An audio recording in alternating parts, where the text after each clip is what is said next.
السلام عليكم ورحمة الله وبركاته. ازيكم يا حلوين؟ عاملين ايه؟ يا رب تكونوا بخير. النهاردة هنتعلم مع بعض ازاي نعمل البطريق الكروشيه ده.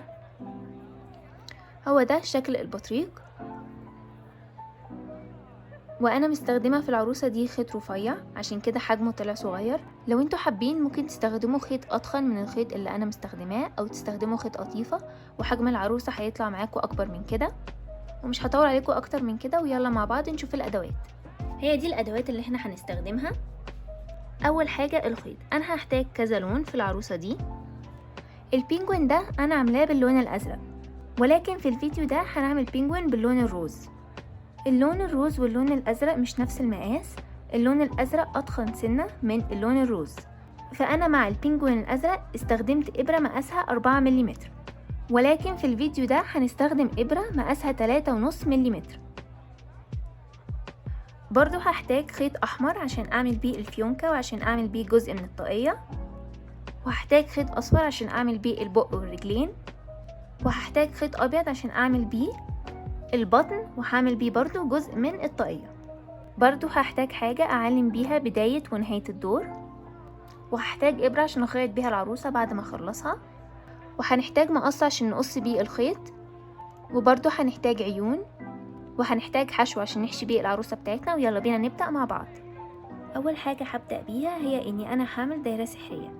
انا هنا مستخدمة خيط صوف فهعمل دايرة سحرية عادية، لكن لو انتم مستخدمين خيط قطيفة انصحكم تعملوا طريقة السلسلتين، وانا وريت طريقة السلسلتين في فيديوهات قبل كده.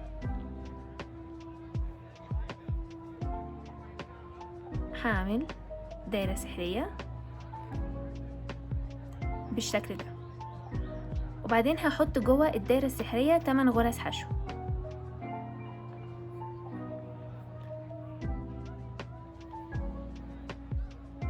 واحد،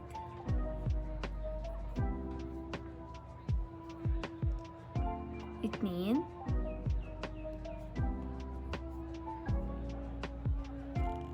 تلاتة، أربعة، خمسة، ستة، سبعة، تمانية. كده أنا عملت 8 غرز حشو جوه الدايرة السحرية. ممكن لو حابين نعد عشان نتأكد.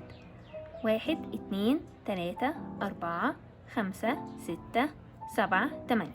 وبعدين هقفل الدايرة السحرية، ولكن مش هقفلها قوي علشان أقدر أدخل الإبرة بتاعتي في الغرزة الجاية دي. كده أنا عملت أول دور. المفروض في الدور الأول زي ما قلنا يبقى عندي 8 غرز حشو. في الدور التاني هعمل زيادات، في كل غرزة حشو موجودة عندي هحط غرزتين حشو، فالمفروض في آخر الدور التاني يبقى عندي 16 غرزة. أوريكم مع بعض كده. 1، ومنساش طبعا أعلم بداية الدور.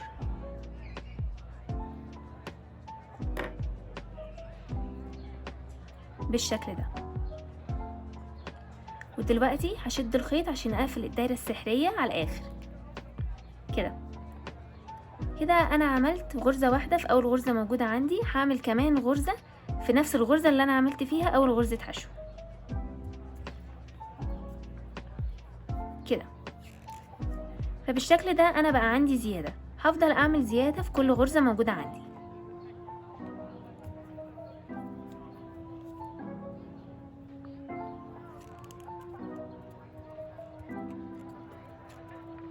كده انا خلصت الدور التاني، والمفروض في اخر الدور التاني يبقى عندي 16 غرزة. ممكن لو حابين نعد عشان نتأكد. 1 2 3 4 5 6 7 8 9 10 11 12 13 14 15 16. ودلوقتي هقفل الدايرة السحرية بتاعتي عشان الخرم اللي في النص ده يختفي، فهشد الخيط اللي انا بدأت بيه الدايرة كده. انا خلصت الدور التاني، والدور التاني زي ما قلنا كان عبارة عن زيادات، والمفروض في اخر الدور التاني يبقى عندي 16 غرزة. دلوقتي هبدأ الدور التالت. الدور التالت عبارة عن غرزة حشو وبعدين زيادة. اوريكم مع بعض. اول غرزة في الدور هعمل غرزة حشو واحدة، ومنساش طبعا اني اعلم بداية الدور. في تاني غرزة عندي من بداية الدور هعمل فيها زيادة. الزيادة هي اني احط غرزتين في مكان غرزة واحدة بالشكل ده. يبقى انا في اول غرزة عندي من بداية الدور عملت غرزة حشو واحدة، وبعدين في تاني غرزة من بداية الدور عملت زيادة، وهفضل مكملة بالنمط ده لغاية اخر الدور، اني اعمل غرزة حشو واحدة وبعدين اعمل زيادة.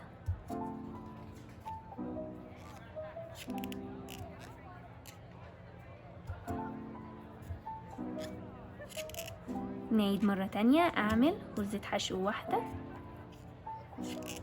وبعدين اعمل زيادة.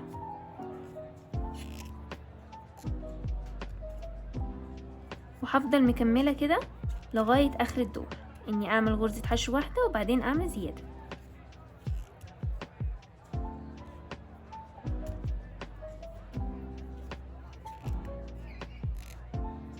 هخلص الدور وبعدين هرجع اقابلكم. كده انا خلصت الدور الثالث، والمفروض في اخر الدور الثالث يبقى عندي 24 غرزة، وممكن لو انتوا حابين نعد عشان نتأكد. 1 2 3 4 5 6 7 8 9 10 11 12 13 14 15 16 17 18 19 20 21 22 23 24. ويلا بينا نبدأ الدور الرابع. الدور الرابع عبارة عن 3 غرز حشو وبعدين زيادة. أوريكم مع بعض. في أول غرزة من الدور هعمل غرزة حشو، ومنساش طبعا أعلم بداية الدور. في تاني غرزة من الدور برضو هعمل غرزة حشو. في تالت غرزة من الدور هعمل برضو غرزة حشو. وفي رابع غرزة من بداية الدور هعمل زيادة.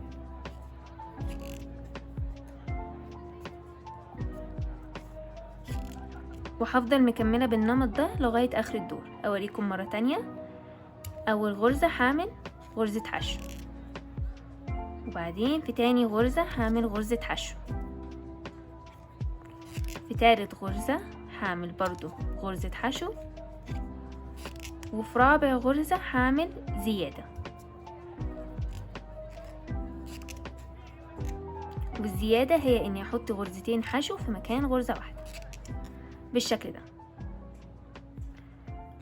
وهنكمل بالنمط ده لغاية اخر الدور.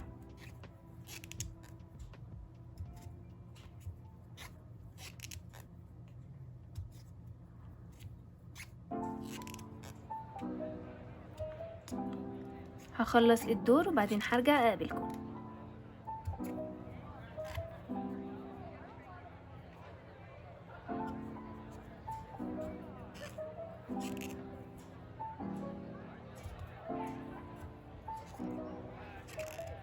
كده انا خلصت الدور الرابع، والمفروض في اخر الدور الرابع يبقى عندي 30 غرزة. لو انتوا حابين ممكن تعدوا عشان تتأكدوا. دلوقتي هنبدأ الدور الخامس. الدور الخامس عبارة عن 4 غرز حشو وبعدين زيادة. اوريكم مع بعض.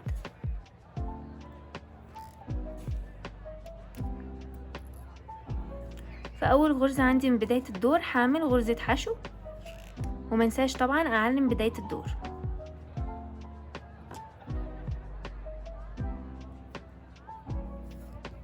بعدين في تاني غرزة عندي من بداية الدور هعمل غرزة حشو. في تالت غرزة هعمل غرزة حشو. في رابع غرزة هعمل برضو غرزة حشو. وفي خامس غرزة عندي من بداية الدور هعمل زيادة، هي اني احط غرزتين حشو في مكان غرزة واحدة.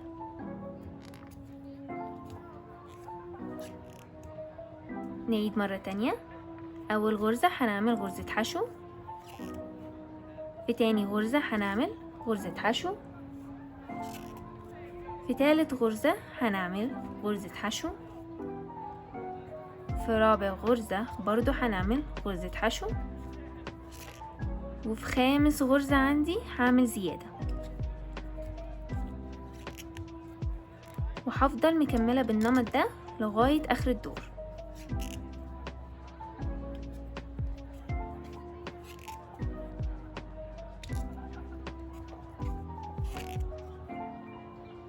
هخلص الدور وبعدين هرجع اقابلكم.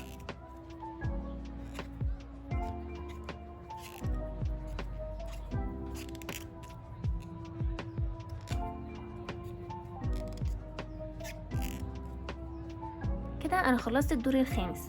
المفروض في اخر الدور الخامس يبقى عندي 36 غرزة، ولو انتوا حابين ممكن نعد عشان نتأكد.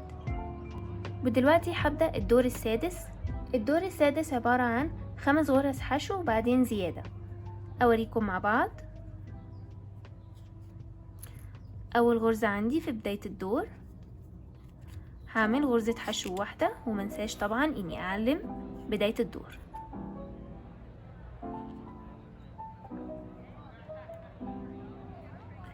في تاني غرزة عندي من بداية الدور هعمل غرزة حشو. في تالت غرزة عندي من بداية الدور هعمل غرزة حشو. في رابع غرزة من بداية الدور هعمل برضو غرزة حشو. وفي خامس غرزة من بداية الدور هعمل غرزة حشو.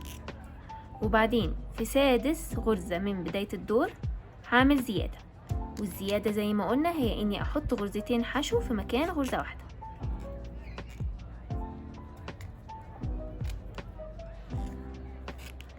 نعيد مرة تانية. هعمل غرزة حشو في اول غرزة. في تاني غرزة هعمل برضو غرزة حشو. في تالت غرزة هعمل برضو غرزة حشو. في رابع غرزة هعمل برضو غرزة حشو. في خامس غرزة هعمل غرزة حشو. وفي سادس غرزة هعمل زيادة.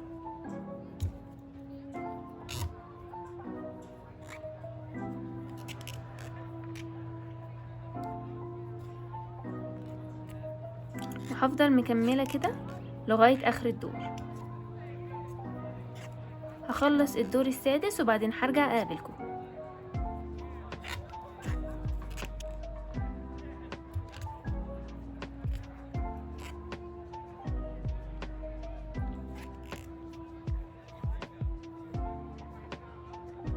كده انا خلصت الدور السادس، ومفروض في اخر الدور السادس يبقى عندي 42 غرزة، وممكن لو حابين تعدوا عشان تتأكدوا. دلوقتي هبدأ الدور السابع. الدور السابع عبارة عن 6 غرز وبعدين زيادة. اوريكم مع بعض. في اول غرزة من بداية الدور هعمل غرزة حشو واحدة، ومنساش طبعا اني اعلم بداية الدور.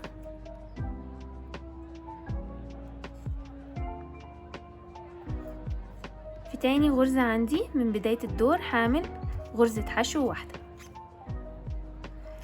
في تالت غرزة من بداية الدور هعمل غرزة حشو واحدة.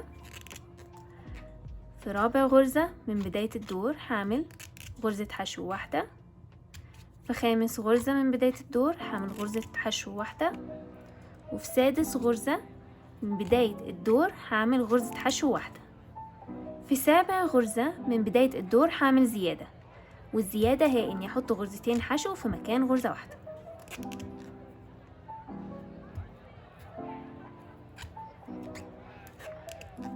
بالشكل ده، وهفضل مكملة النمط ده لغاية ما اخلص الدور السابع. 6 غرز حشو وبعدين زيادة. هخلص الدور وبعدين هرجع اقابلكم.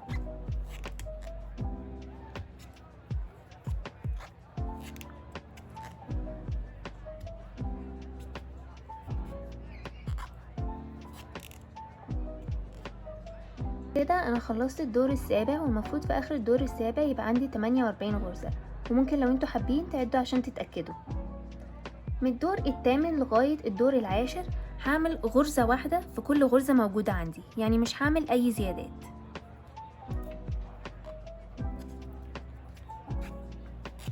منساش طبعا اعلم بداية كل دور. يبقى في كل غرزة موجودة عندي هعمل غرزة حشو واحدة ومش هعمل اي زيادات، من الدور الثامن لغاية الدور العاشر، يعني 3 ادوار.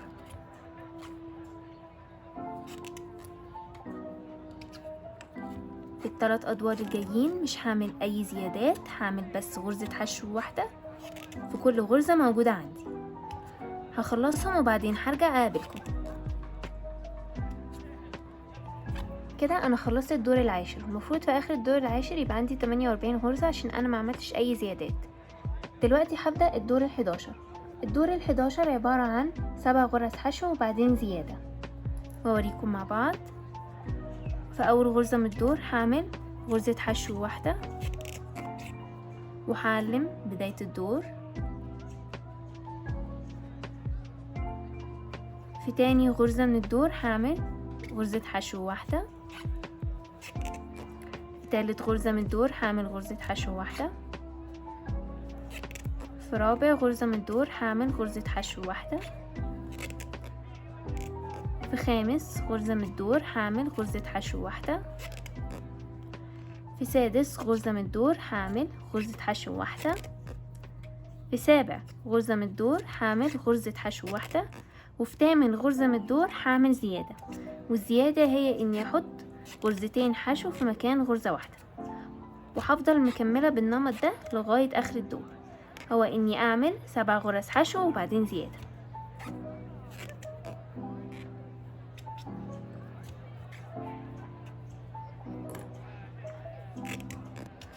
هخلص الدور وبعدين هرجع اقابلكم.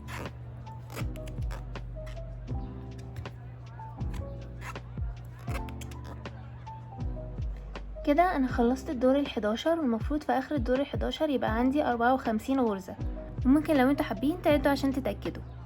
من الدور ال12 لغاية الدور ال18 هعمل غرزة حشو واحدة في كل غرزة موجودة عندي.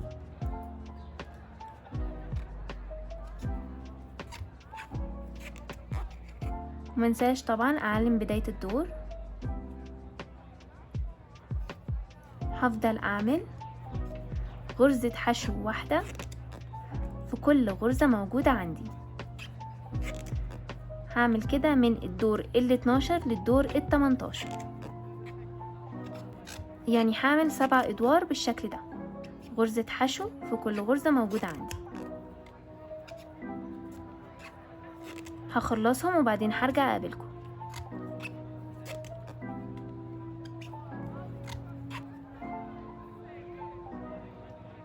كده انا خلصت الدور ال18، والمفروض في اخر الدور ال18 يبقى عندي 54 غرزة عشان انا ما عملتش اي زيادات، وممكن لو حابين تعدوا عشان تتأكدوا. دلوقتي هبدأ الدور ال19. الدور ال19 عبارة عن 8 غرز حشو وبعدين زيادة، اوريكم مع بعض. في اول غرزة من الدور هعمل غرزة حشو، ومنساش طبعا اني اعلم بداية الدور.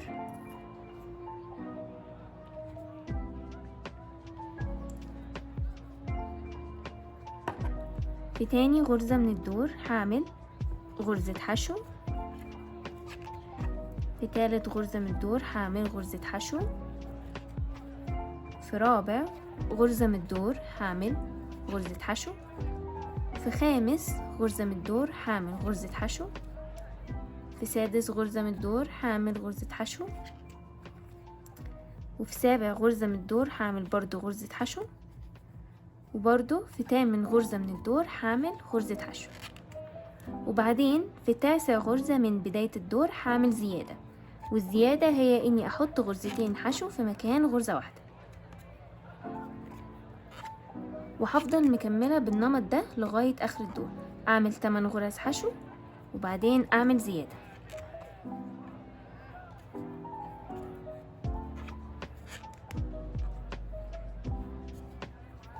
هخلصها وبعدين هرجع اقابلكم.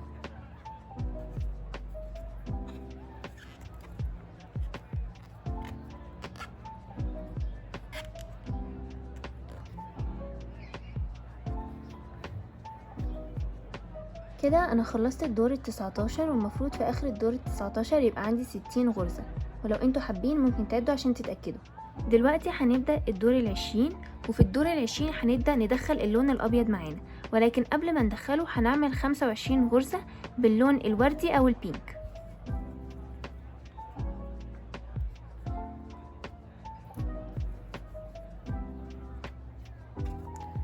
1، ومنساش طبعا اني اعلم بداية الدور.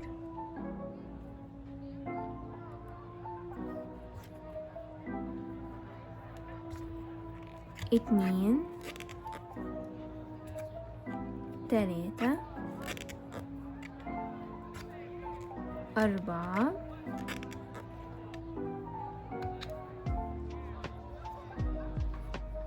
5 6 7 8 9 10 11 12 13 14 15 16 17 18 19 20 21 22 23 24. وقبل ما اقفل الغرزة 25 هدخل معاها الخيط الابيض. هدخله ازاي؟ انا المفروض في الغرزة 25 ادخل ابرتي بالشكل ده. هو ده الشكل اللي هيبقى عندي على الابرة في الغرزة 25. بدل ما الف بالخيط البينك واطلع، هلف بالخيط الابيض بالشكل ده. هدخل الخيط الابيض كده وهطلعه بالشكل ده، وبعدين هربط الخيط البينك مع الخيط الابيض كده، وبعدين هقص الخيط البينك بالشكل ده وهحطه على جنب، وهستخدمه تاني في اخر الدور. دلوقتي بما ان انا دخلت اللون الابيض هعمل 10 غرز باللون الابيض. نعد مع بعض: 1 2 3 4 5 6 7 8 9. وفي الغرزة 10 هرجع تاني ابدل للون البينك او الوردي زي ما عملنا في اول مرة. هندخل الخيط بالشكل ده،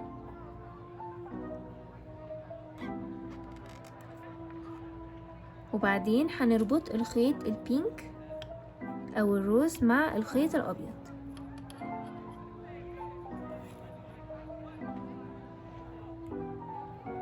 بالشكل ده، وبعدين هقص الخيط الابيض واحطه على جنب عقبال ما احتاجه مرة تانية. دلوقتي انا هعمل 25 غرزة باللون الروز، وهو ده عدد الغرز اللي متبقي. يعني انا بعد ما خلصت ال10 غرز باللون الابيض فاضل 25 غرزة في الدور هشتغلهم باللون الروز او الوردي.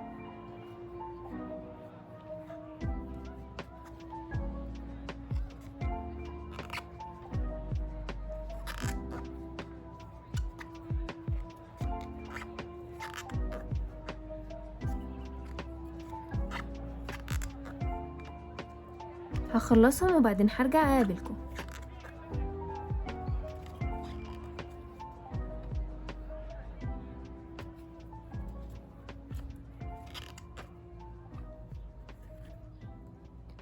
كده انا خلصت ال25 غرزة وخلصت الدور ال20، والمفروض في اخر الدور ال20 يبقى عندي 60 غرزة.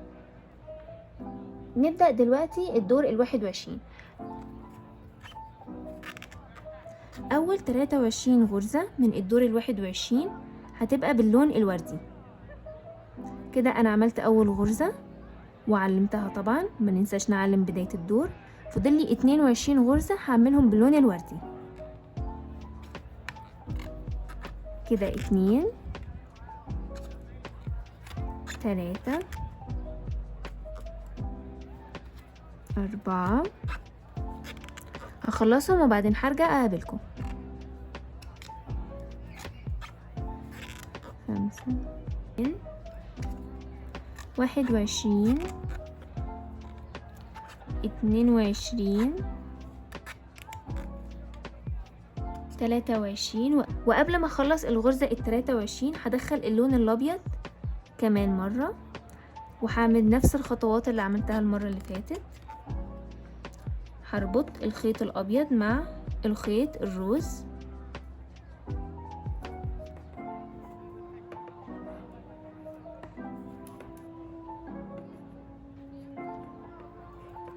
وبعدين هقص الخيط الروز وهعمل 14 غرزة باللون الابيض.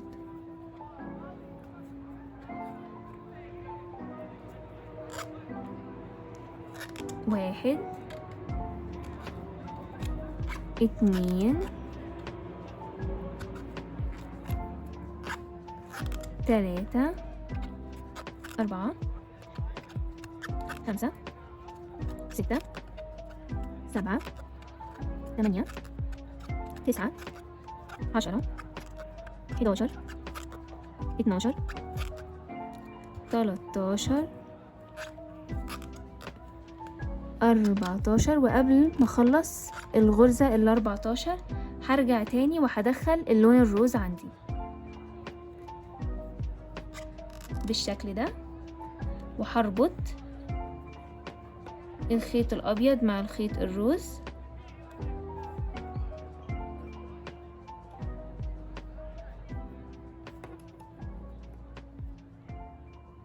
بالشكل ده، وهقص الخيط الابيض. بعد كده هعمل 23 غرزة باللون الروز. انا المفروض بعد ما خلصت ال14 غرزة باللون الابيض هيبقى عندي 23 غرزة متبقية في الدور هشتغلهم باللون الروز.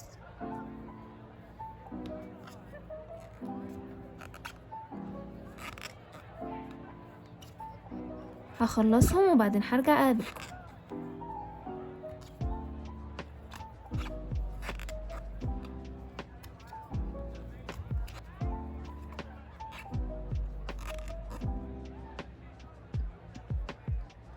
كده انا خلصت الدور ال21. المفروض في اخر الدور ال21 يبقى عندي 60 غرزة، ولو انتوا حابين ممكن تتأكدوا. دلوقتي هنبدأ الدور ال22. اول 22 غرزة من الدور ال22 هشتغلهم باللون الوردي او الروز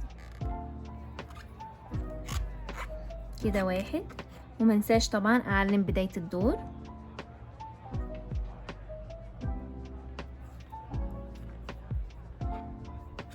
2 3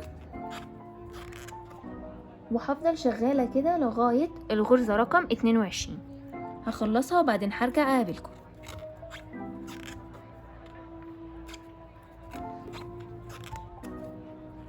واحد 22 وقبل ما اخلص الغرزة ال22 هرجع تاني وهدخل اللون الابيض بالشكل ده، وهقص اللون الروز وهربط اللون الابيض مع الروز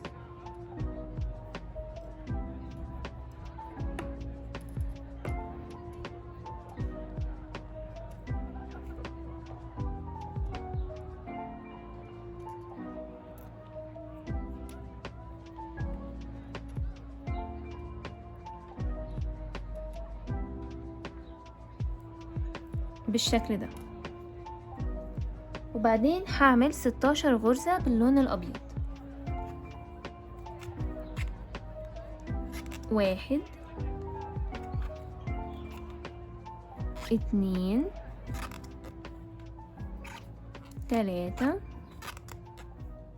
4 5 6 7 8 9 10 11 12 13 14 15 16. وقبل ما اخلص الغرزة رقم 16 هرجع وهدخل اللون الروز معايا زي المرات اللي فاتت. هدخله بالشكل ده وهربط الخيط الابيض مع الخيط الروز.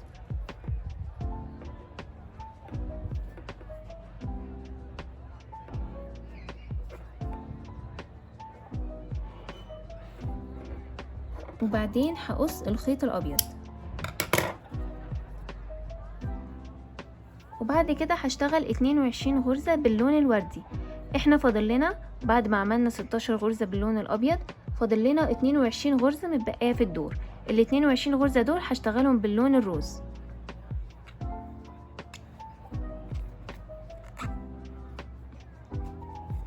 واحد،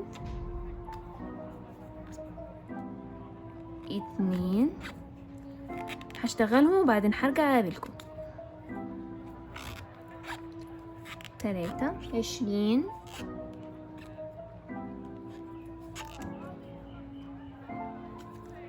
21، 22. كده انا خلصت الدور ال22، والمفروض في اخر الدور ال22 يبقى عندي 60 غرزة، وممكن لو حابين تعدوا عشان تتأكدوا. دلوقتي هبدأ الدور ال23. في اول 21 غرزة من الدور ال23 هشتغل غرزة حشو باللون الروز. كده اول غرزة في الدور، ومنساش اني اعلم بداية الدور. كده 1، 2، 3. هخلص ال21 غرزة وبعدين هرجع اقابلكم. 4، 20، 21. وقبل ما اخلص الغرزة ال21 هدخل اللون الابيض معايا بالشكل ده، وهربط اللون الابيض مع الروز.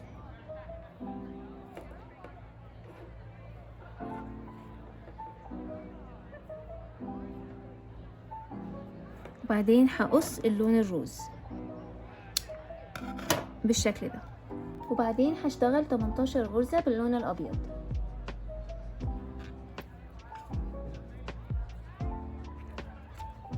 1، 2،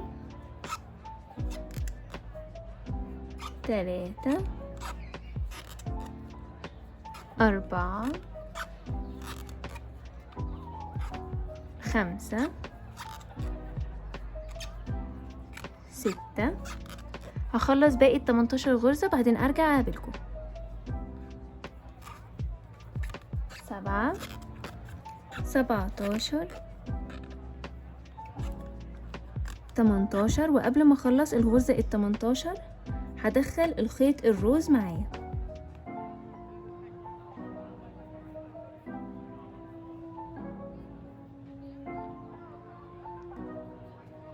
بالشكل ده.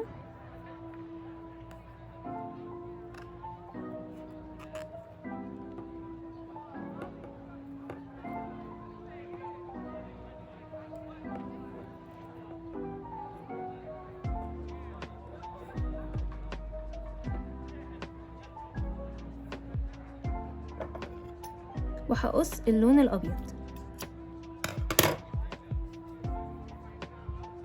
وهشتغل 21 غرزة باللون الروز. انا بعد ما عملت ال 18 غرزة باللون الابيض متبقي عندي 21 غرزة في الدور كله. هشتغل ال 21 غرزة دول باللون الروز.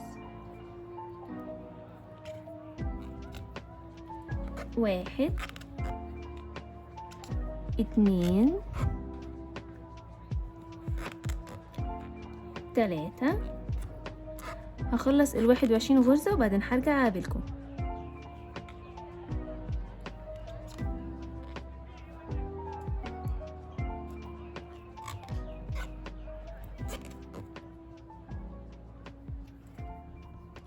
كده انا خلصت ال 21 غرزة اللي كانوا متبقيين عندي في الدور ال 23، والمفروض في اخر الدور ال 23 يبقى عندي 60 غرزة، وممكن لو حابين تعدوا عشان تتأكدوا.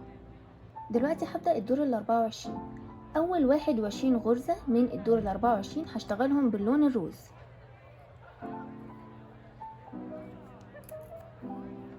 هعمل اول غرزة، ومنساش طبعا اني اعلم بداية الدور. واول 21 غرزة من الدور ال 24 هشتغلهم باللون الروز. كده 2، 3، 4،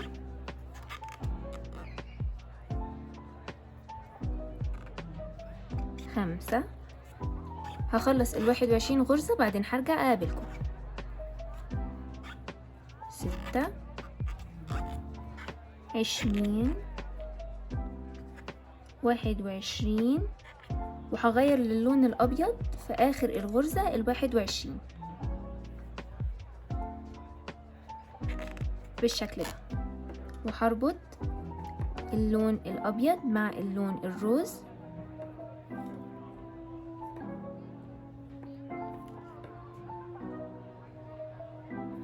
بالشكل ده، وهقص اللون الروز.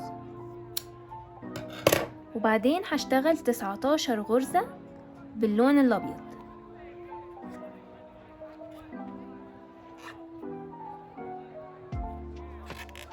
1 2 3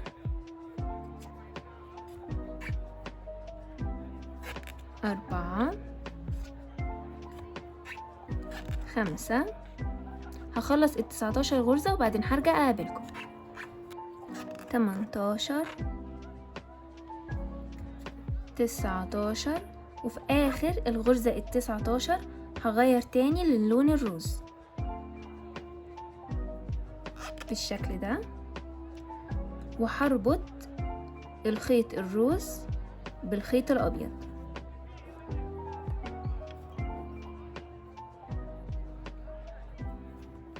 وهقص الخيط الابيض كده. انا فاضل لي 20 غرزة في الدور ال24، وهشتغل ال20 غرزة دول باللون الروز.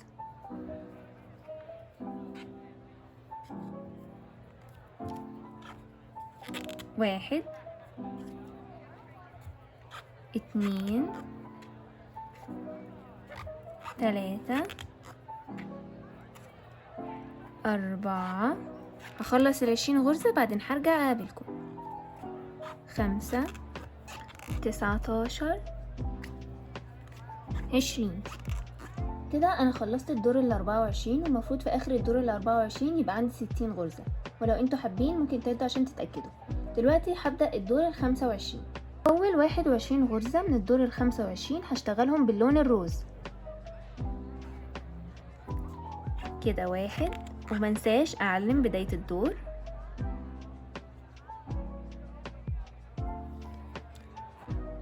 2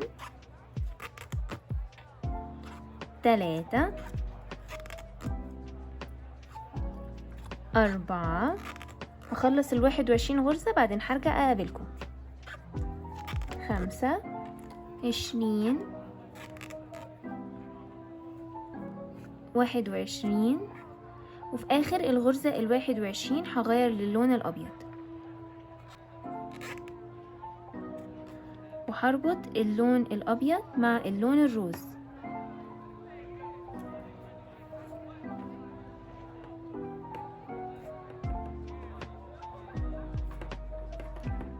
بعدين هقص اللون الروز، وهشتغل ال19 غرزة الجايين باللون الابيض.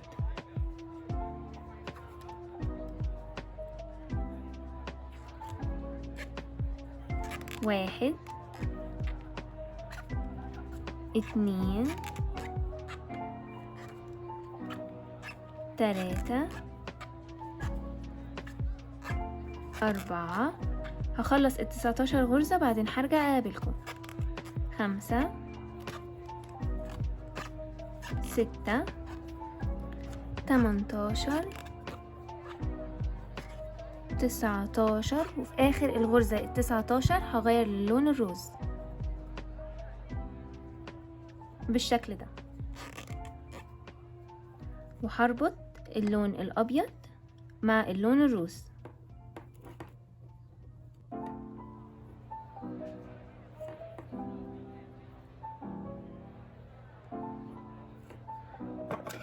وبعدين هقص اللون الابيض، وكده هيبقى فاضل 20 غرزة في الدور ال25، وهشتغل ال20 غرزة دول باللون الروز.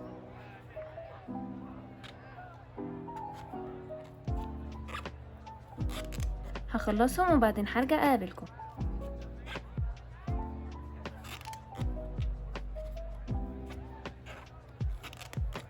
كده انا خلصت الدور ال25. المفروض في اخر الدور ال25 يبقى عندي 60 غرزة، وممكن لو انتوا حابين تعدوا عشان تتأكدوا. دلوقتي هبدأ الدور ال26.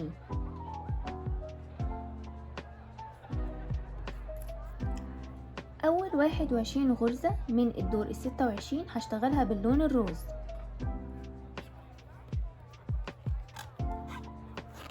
كده واحد، ومنساش طبعا اني اعلم بداية الدور.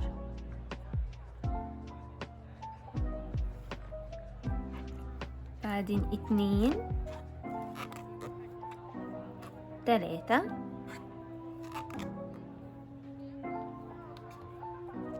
4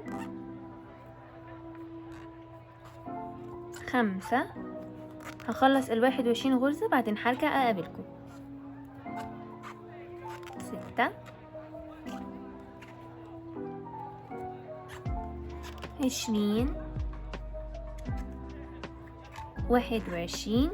وقبل ما اخلص الغرزة ال21 هغير للون الابيض، وهربط اللون الابيض مع اللون الروز بالشكل ده، وبعدين هقص اللون الروز.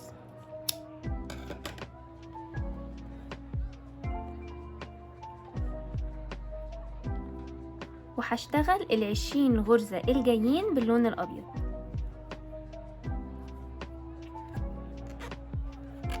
واحد 2 3 4. هخلص ال20 غرزة بعدين هرجع اقابلكم. 5 19 20. وقبل ما اخلص الغرزة ال20 هدخل اللون الروز، وهربط اللون الابيض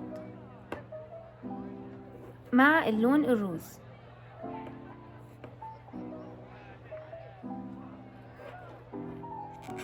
بعدين هقص اللون الابيض، وبعد كده هيبقى فاضل 19 غرزة في الدور ال26 هشتغلهم كلهم باللون الروز.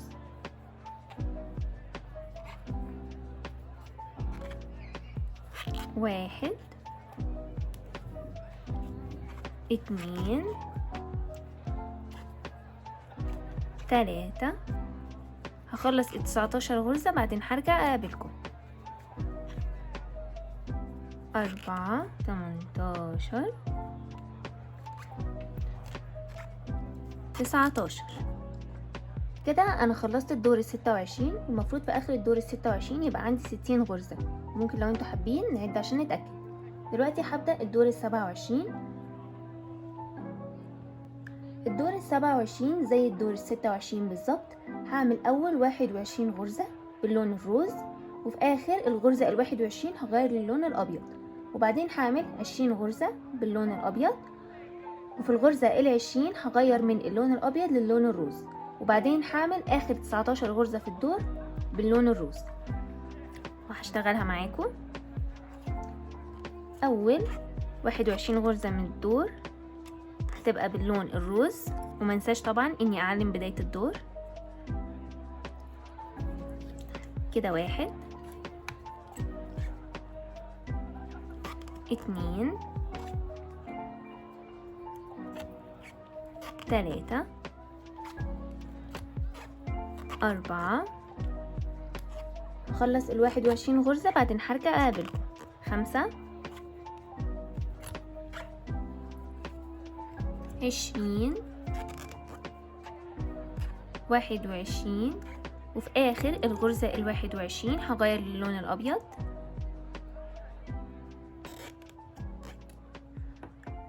وهربط اللون الابيض مع اللون الروز،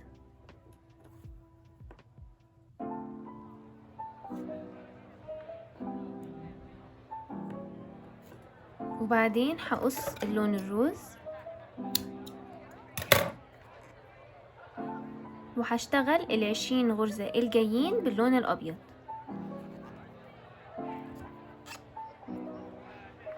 1 2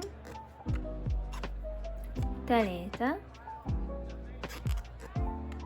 4. هخلص 20 غرزة بعدين هرجع اقابلكم. 5 19 20. وفي اخر الغرزة 20 هغير للون الروز بالشكل ده، وهربط اللون الابيض مع الروز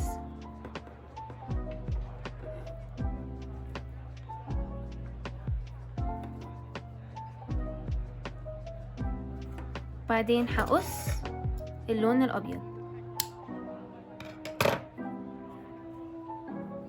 وهيبقى فاضل 19 غرزة في الدور هشتغلهم باللون الروز.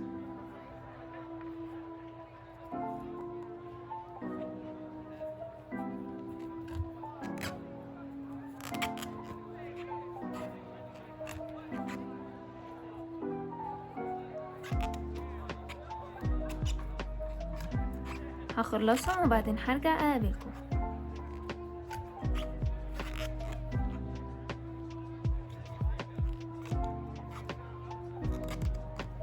كده انا خلصت الدور ال27. المفروض في اخر الدور ال27 يبقى عندي 60 غرزة، ولو انتوا حابين ممكن تعدوا عشان تتأكدوا. دلوقتي هنعمل الدور ال28، وعايزاكم تركزوا معايا في الدور ده عشان في الدور ده هنعمل غرز حشو وتناقص وهنغير الوان. اول حاجة هبدأ بيها هي اني هعمل 8 غرز حشو. 1 ومنساش اني اعلم بداية الدور، وهعمل ال8 غرز حشو دول باللون الروز. كده انا عملت 1 2 3 4 5 6 7 8. وبعدين هعمل تناقص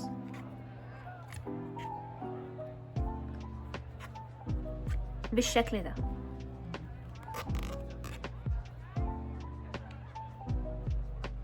وبعدين هعمل برضو 8 غرز باللون الروز.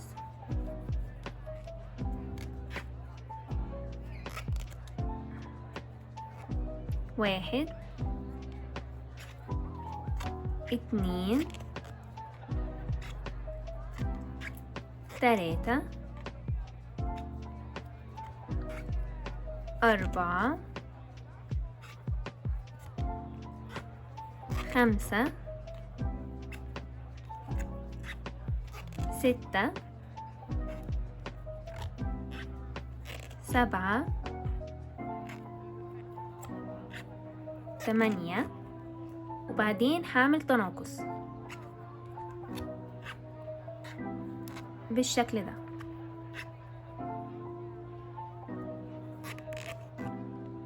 وبعدين هعمل غرزة باللون الروز، ولكن قبل ما اقفل الغرزة هدخل اللون الابيض معايا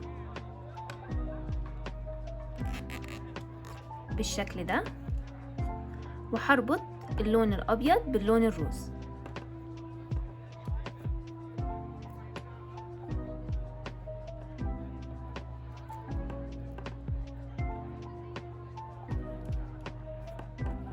وبعدين هقص اللون الروز،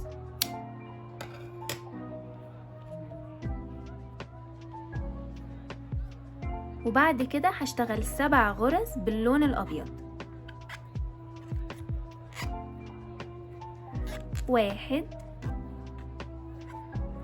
2 3 4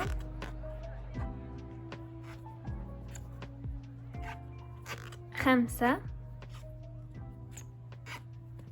6 7. وبعد كده هعمل تناقص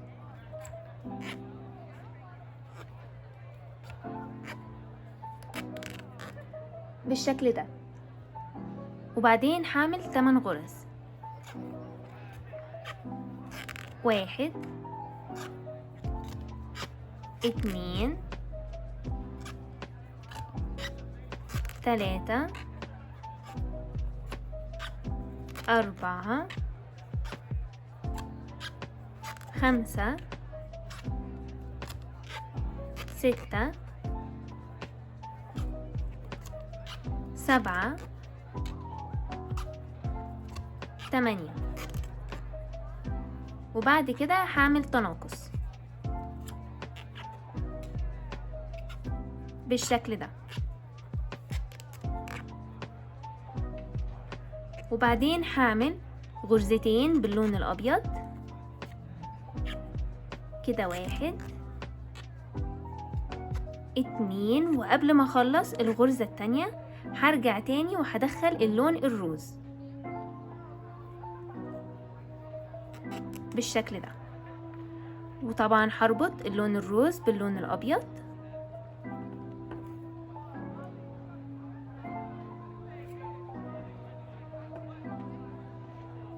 بالشكل ده، وهقص اللون الابيض. وبعدين هعمل 6 غرز باللون الروز، 1 2 3 4 5 6. وبعد كده هعمل تناقص بالشكل ده. وبعدين هعمل 8 غرز، 1 2 3 4 5 6 7 8. وبعدين بعد ما اخلص ال8 غرز هعمل تناقص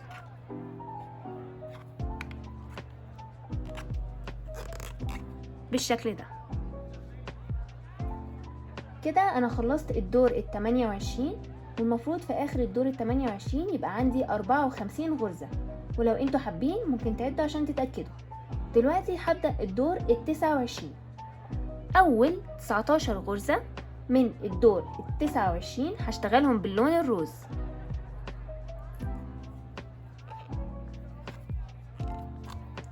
كده، 1. ومنساش طبعا اني اعلم بداية الدور كده، 1 2 3 4. هخلص ال19 غرزة بعدين هرجع اقابلكم، 5 18 19. وقبل ما اخلص الغرزة ال19 هدخل اللون الابيض وهربط اللون الروز باللون الابيض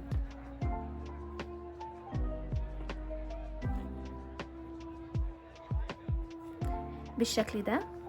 وبعدين هقص اللون الروز. وبعد كده هشتغل ال19 غرزة الجايين باللون الابيض.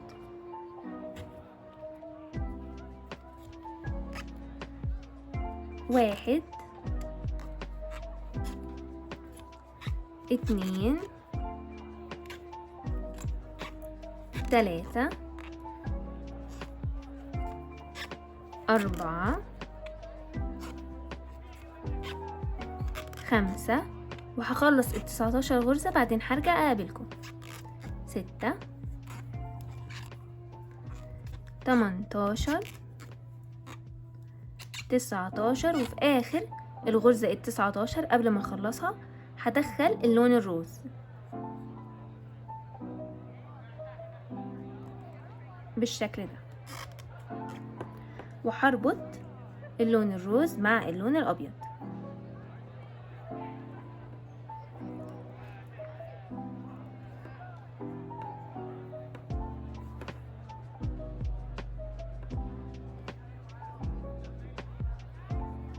بالشكل ده، وهقص اللون الابيض.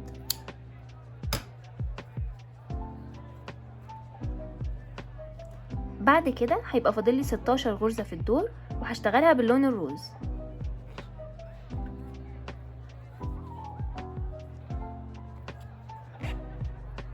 واحد، اتنين، تلاتة، هخلصها بعدين هرجع اقابلكم. 4، 15، 16. كده انا خلصت الدور ال29، والمفروض في اخر الدور ال29 يبقى عندي 54 غرزة، ولو انتوا حابين ممكن تعدوا عشان تتأكدوا. يلا بينا دلوقتي نبدأ الدور ال30. اول 19 غرزة في الدور ال30 هشتغلهم باللون الروز. كده 1،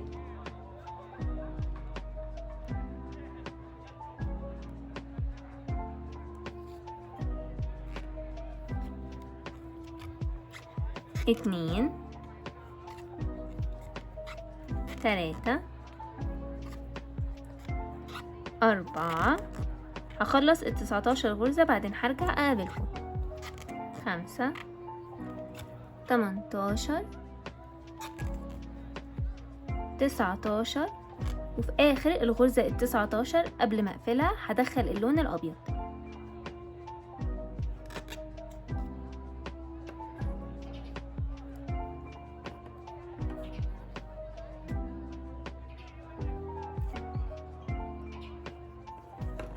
وبعدين هقص اللون الروز، وال19 غرزة اللي جايين هشتغلهم باللون الابيض.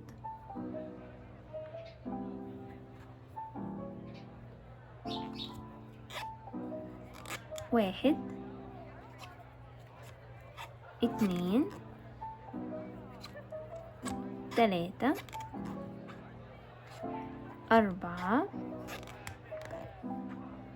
5، هخلص ال19 غرزة بعدين هرجع اقابلكم. 6، 18، 19، وقبل ما اخلص الغرزة ال19 هدخل اللون الروز، ومنساش اربط.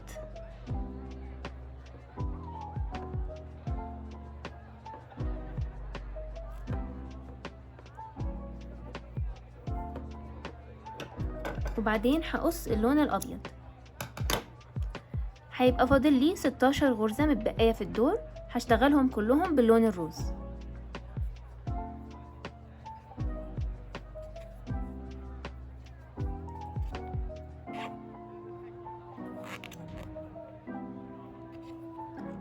هخلصها بعدين هرجع اقابلكم. كده انا خلصت الدور ال30، والمفروض في اخر الدور ال30 يبقى عندي 54 غرزة. ودلوقتي يلا بينا نبدأ الدور ال31. اهم حاجة في الدور ال31 اني اشتغل في الجزء الخلفي من السلسلة. انا عندي السلسلة مكونة من جزئين، هما دول الجزئين. هو ده الجزء الامامي من السلسلة، وهو ده الجزء الخلفي من السلسلة. يبقى انا عندي هو ده الجزء الخلفي من السلسلة، هو ده،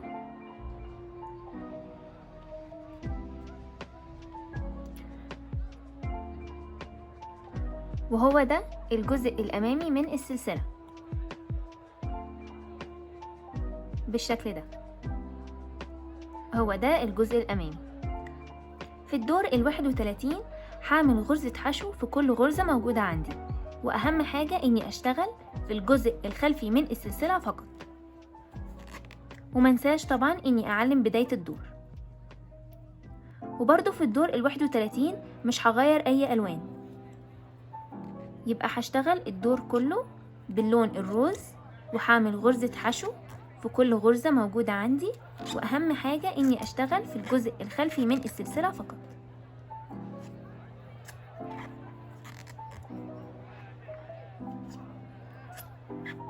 هخلص الدور وبعدين هرجع اقابلكم.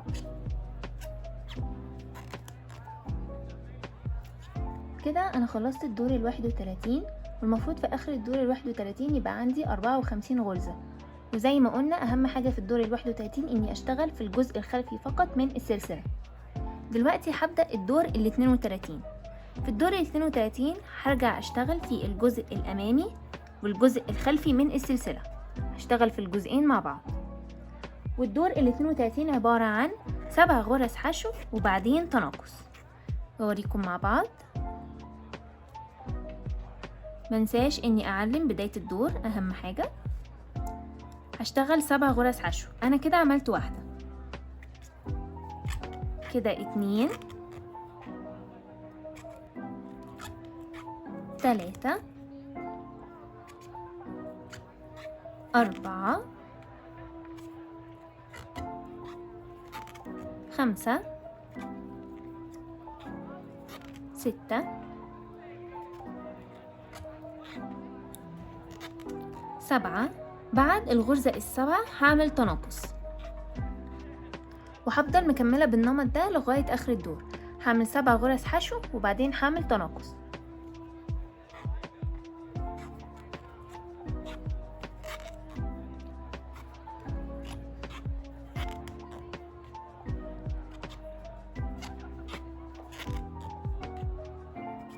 هخلص الدور وبعدين هرجع اقابلكم.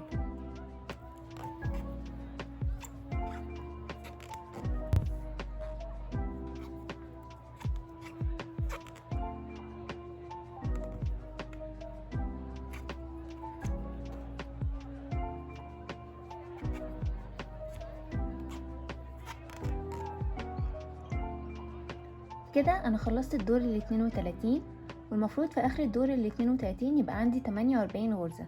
ممكن لو انتوا حابين تعدوا عشان تتأكدوا. دلوقتي هبدأ الدور ال33.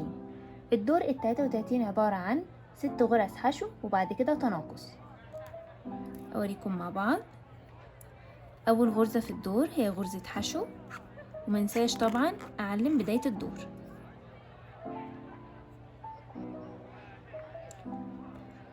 دلوقتي هعمل كمان 5 غرز حشو عشان يبقى المجموع عندي 6. انا عملت كده 1 2 3 4 5 6. وبعد كده هعمل تناقص بالشكل ده، وهفضل مكملة النمط ده لغاية اخر الدور. هعمل 6 غرز حشو وبعد كده هعمل تناقص.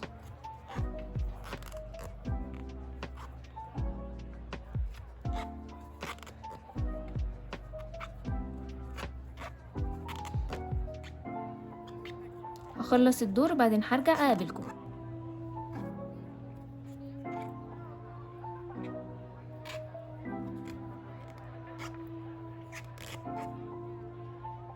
كده انا خلصت الدور ال33، والمفروض في اخر الدور ال33 يبقى عندي 42 غرزة، ولو انتوا حابين ممكن تعدوا عشان تتأكدوا. دلوقتي هبدأ الدور ال34. الدور ال34 عبارة عن 5 غرز حشو وبعد كده تناقص.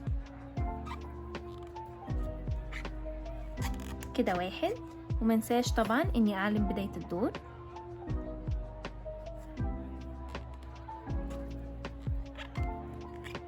2 3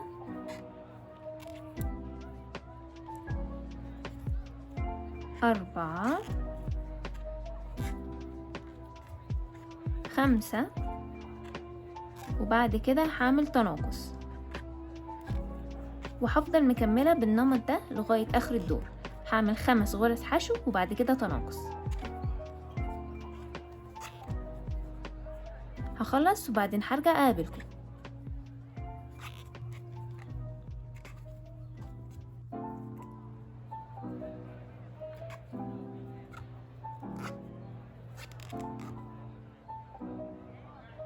كده انا خلصت الدور ال34. المفروض في اخر الدور ال34 يبقى عندي 36 غرزة. ممكن لو انتوا حابين تعدوا عشان تتأكدوا. دلوقتي قبل ما اكمل هحط العيون.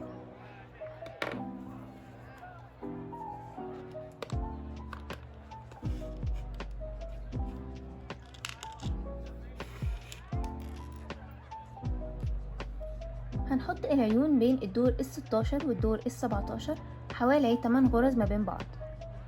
نعد الادوار مع بعض: 1 2 3 4 5 6 7 8 9 10 11 12 13 14 15 16 17. المفروض العيون تبقى بين الدور ال16 والدور ال17.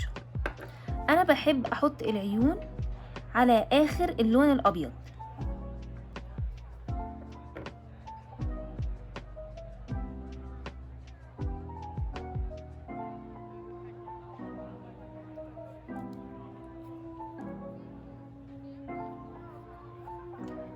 انا بحب احط العيون بالشكل ده. انا عندي هنا اللون الابيض كانت بدايته هنا. انا بحب احط العيون تقريبا على البداية بتاعة اللون الابيض. لو انتوا عايزين تحطوها اقرب من بعض مفيش مشكلة، لو انتوا عايزين تحطوها ابعد من بعض مفيش مشكلة، بس انا بحب احطها في المكان ده. اول دور فيه لون ابيض انا بحب احطها على بدايته بس فوق شوية، وعلى نهايته بس فوق شوية. وممكن طبعا تختاروا عيون اكبر او عيون اصغر زي ما انتوا حابين، ولو انتوا عايزين تقربوهم من بعض مفيش مشكلة، ولو انتوا عايزين تبعدوهم عن بعض برضو مفيش مشكلة. بعد ما اتأكد من مكان العيون هركب الظهر بتاعها.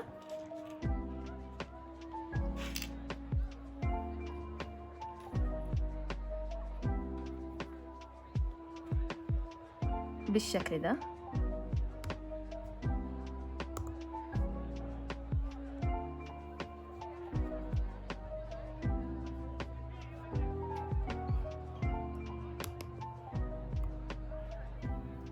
وكده انا ركبت العيون. دلوقتي هكمل العروسة بتاعتي. دلوقتي انا هبدأ الدور ال35، والدور ال35 عبارة عن 4 غرز حشو وبعد كده تناقص. اوريكم مع بعض. 1، ومنساش طبعا اعلم بداية الدور.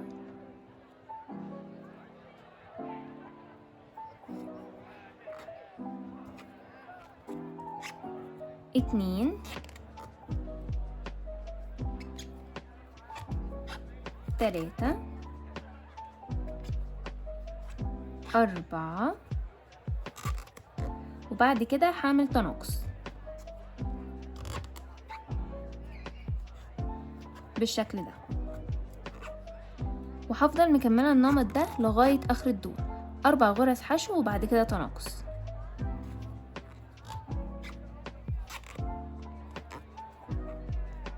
هخلص الدور وبعدين هرجع اقابلكم.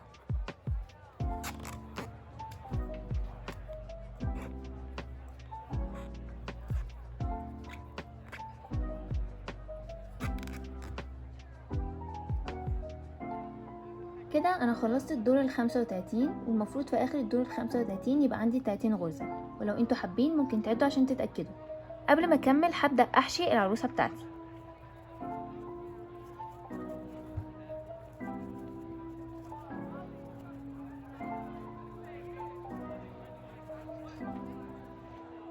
وبعد كده هبدأ الدور ال36. الدور ال36 عبارة عن 3 غرز حشو وبعد كده تناقص. اوريكم مع بعض. اول غرزة في الدور هتبقى غرزة حشو، ومنساش طبعا اعلم بداية الدور. تاني غرزة في الدور هتبقى غرزة حشو. تالت غرزة في الدور هتبقى برضو غرزة حشو، وبعد كده هعمل تناقص.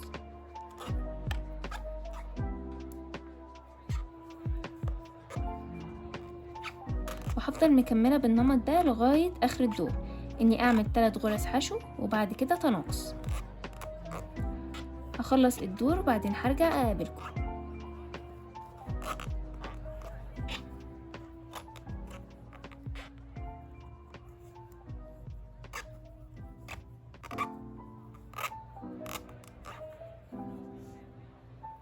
كده انا خلصت الدور ال36، والمفروض في اخر الدور ال36 يبقى عندي 24 غرزة، ولو انتوا حابين ممكن تعدوا عشان تتأكدوا.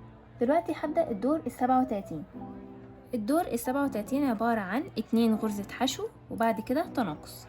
فأول غرزة من بداية الدور هعمل غرزة حشو، ومنساش طبعا اني اعلم بداية الدور. وفي تاني غرزة هعمل غرزة حشو، وبعد كده هعمل تناقص.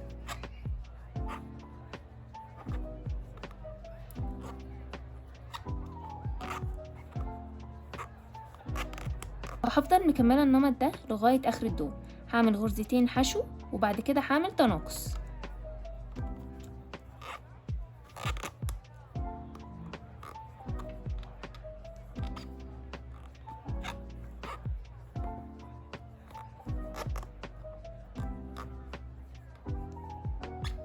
هخلص الدور وبعد كده هقابلكم. كده انا خلصت الدور ال37، والمفروض في اخر الدور ال37 يبقى عندي 18 غرزة. لو انتوا حابين ممكن تحشوا العروسة بتاعتكم زيادة، بس احنا عايزين في الاخر يكون الحتة اللي تحت زي مفرودة.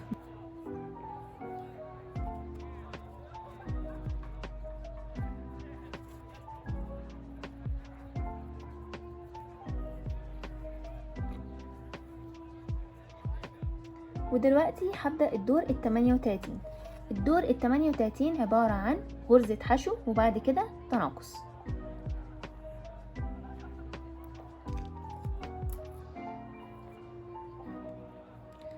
أول حاجة هعمل غرزة حشو، ومنساش اني اعلم بداية الدور.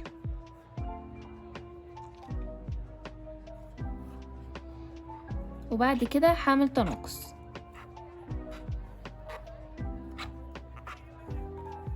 وهفضل ماشية بالنمط ده لغاية اخر الدور.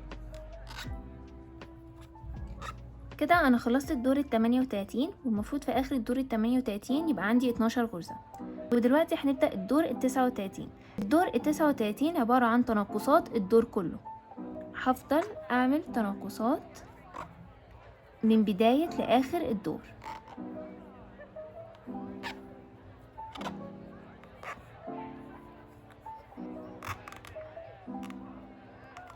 ومنساش طبعا اعلم بداية الدور.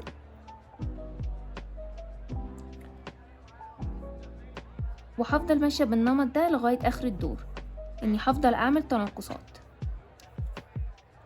المفروض في الدور ال39 اعمل 6 تناقصات على بعض. هخلصهم وبعدين هرجع اقابلكم. وبعد ما اخلص الدور ال39 المفروض يبقى عندي 6 غرز. ودلوقتي هقفل العروسة بتاعتي.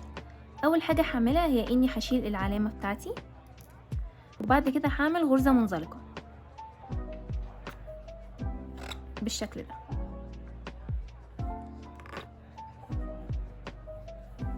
وبعد كده هسيب كمية من الخيط اقدر اقفل بيها العروسة بتاعتي كده مثلا، وبعدين هشد الخيط بالشكل ده كده اهو. دلوقتي فضل عندي خرم صغير، هو ده الخرم اللي انا عايزة اقفله. هجيب الابرة بتاعتي وهدخل الخيط فيها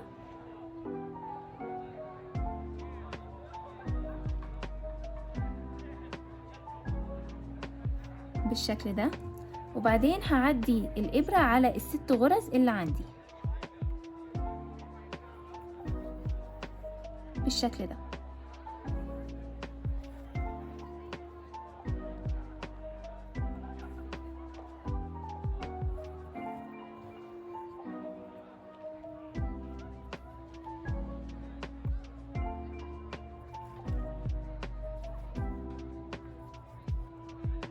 وبعد ما اعديها على ال6 غرز اللي عندي هشد الخيط.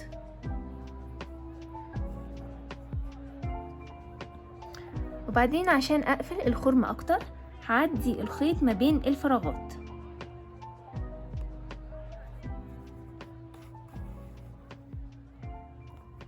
بالشكل ده.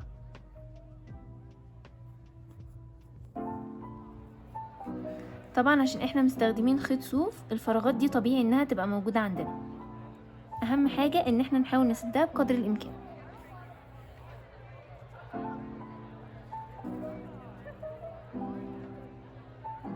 وبعد ما اخلص هدخل الابرة عندي وهطلعها من اي حتة في العروسة بالشكل ده، وبعدين هقص الخيط.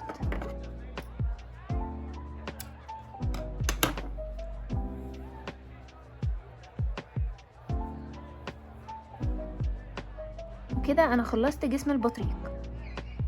وبعد كده هنعمل مع بعض بق البطريق. عشان اعمل البق انا هستخدم اللون الاصفر، واول حاجة هي اني هعمل دايرة سحرية.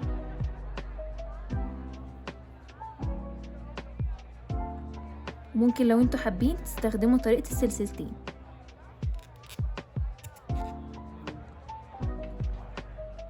وبعد ما اعمل الدايرة السحرية هعمل 7 غرز حشو جوه الدايرة السحرية.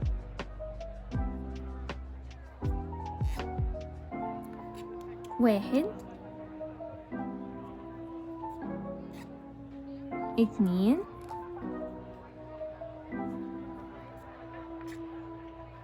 3،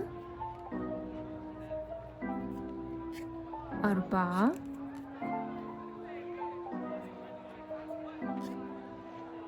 5،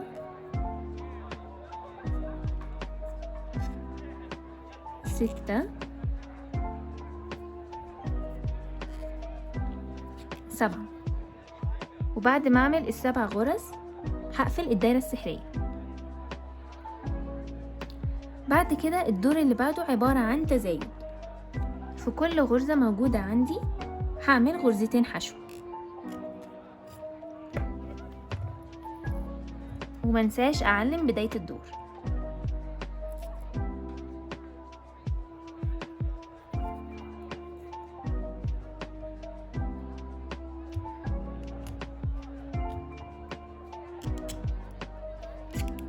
بما اني هعمل تزايد في كل غرزة موجودة عندي، المفروض في اخر الدور التاني يبقى عندي 14 غرزة.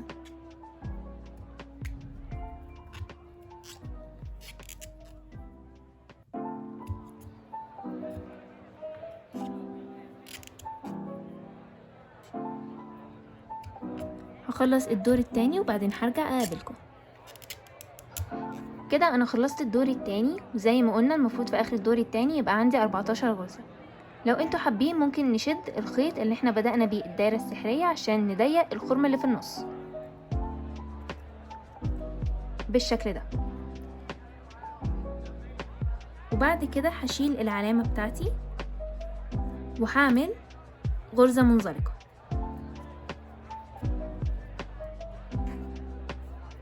وبعد كده هقص الخيط وهسيب كمية اقدر اخيط بيها البق على جسم البطريق بالشكل ده. وبعد ما اقص هشد الخيط كده بالشكل ده. كده احنا عملنا البق. ودلوقتي هعمل الدراعات وهرجع اشتغل باللون الروز. عشان اعمل الدراع اول حاجة هبدأ بيها هي اني اعمل دايرة سحرية.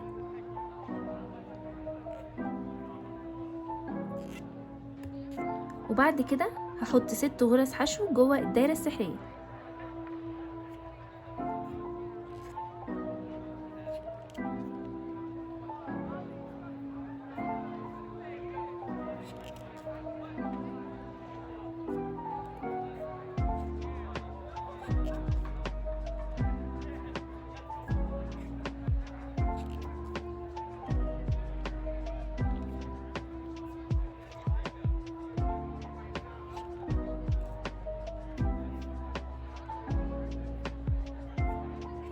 وبعد كده هشد الخيط علشان اضيق الدايرة السحرية.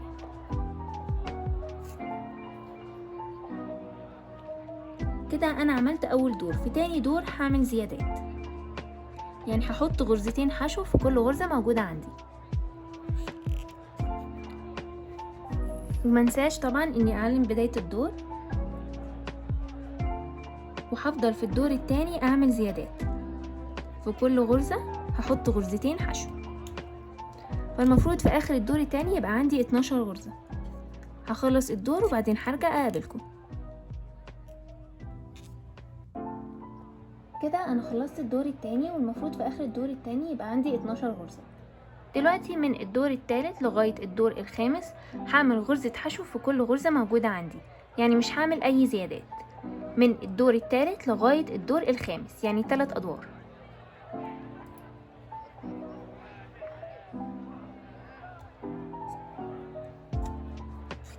ومنساش طبعا اني اعلم بداية كل دور.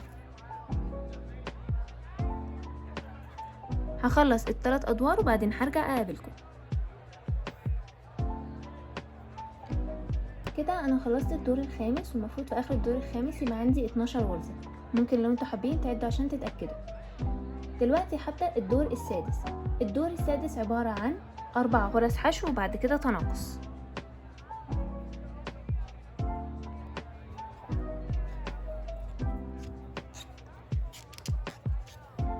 ومنساش طبعا اني اعلم بداية الدور. 1 2 3 4 تناقص.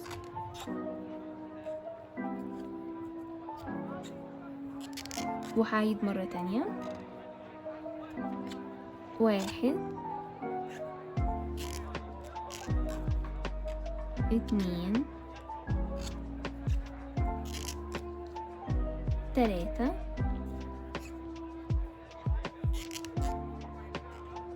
4 وبعد كده تناقص.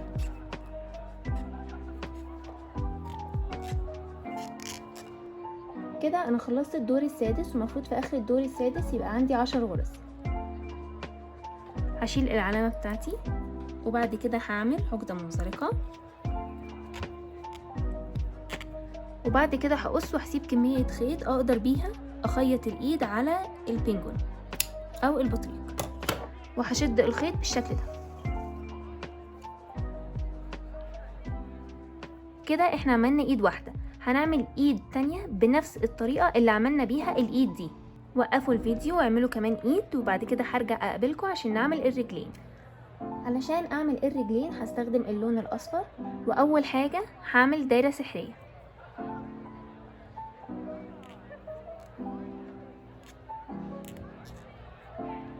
وبعد كده هعمل 7 غرز حشو جوه الدايرة السحرية.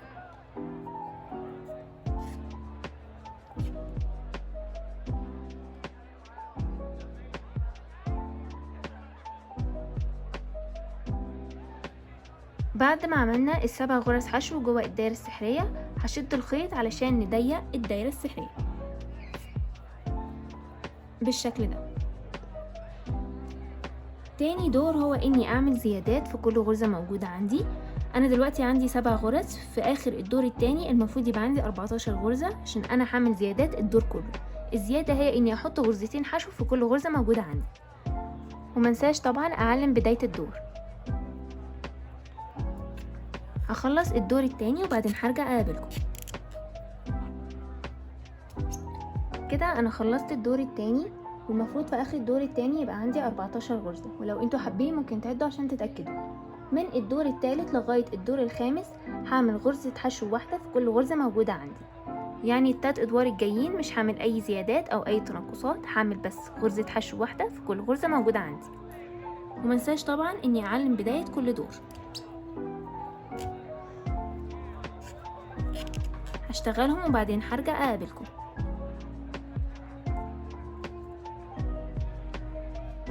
كده انا خلصت الدور الخامس، والمفروض في اخر الدور الخامس يبقى عندي 14 غرزة. ودلوقتي هنبدأ الدور السادس. الدور السادس عبارة عن 5 غرز حشو وبعد كده تناقص. 1 ومنساش اني اعلم بداية الدور.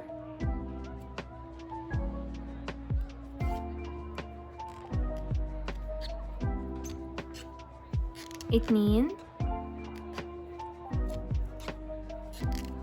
3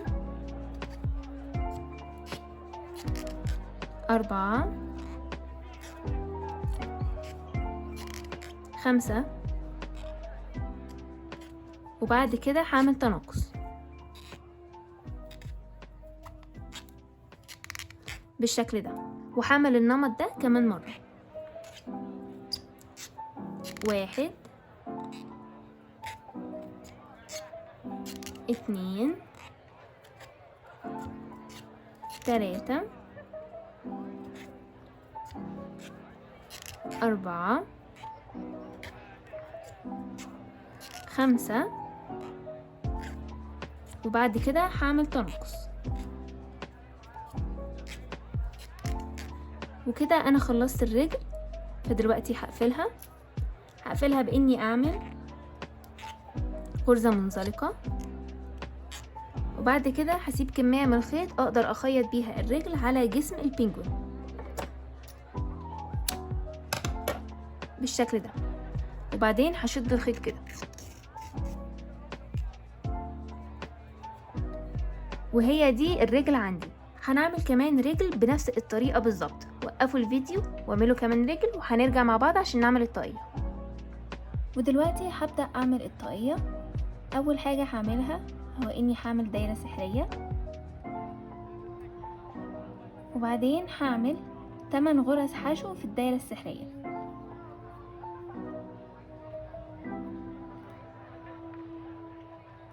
1 2 3 4 5 6 7 8. ممكن لو حابين نعد عشان نتأكد. 1 2 3 4 5 6 7 8. دلوقتي هقفل الدايرة السحرية بتاعتي. وبالنسبة للدور التاني، الدور التاني عبارة عن زيادات. فأول غرزة عندي هعمل زيادة،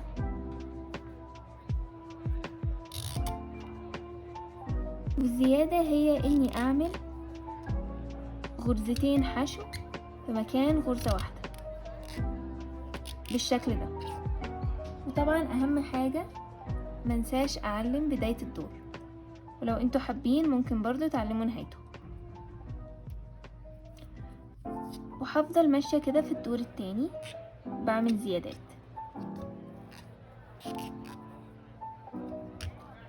نعيد مرة تانية. الزيادة هي اني احط غرزتين حشو في مكان غرزة واحدة، والمفروض في اخر الدور التاني يبقى عندي 16 غرزة.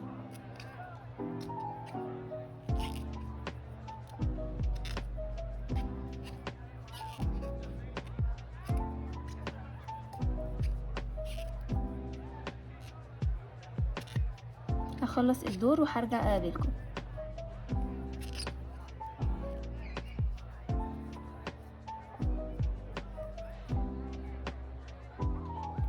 وكده انا خلصت الدور التاني، والمفروض في اخر الدور التاني يبقى عندي 16 غرزة. ولو انتوا حابين ممكن تعدوا عشان تتأكدوا.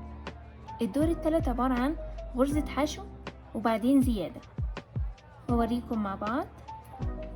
اول غرزة في الدور هعمل فيها غرزة حشو، ومنساش طبعا اعلم بداية الدور. وبعدين في تاني غرزة هعمل زيادة، وزي ما قلنا الزيادة هي اني اعمل غرزتين حشو في مكان غرزة واحدة. وهفضل مكملة كده بالنمط ده. هعمل غرزة حشو وبعدين هعمل زيادة،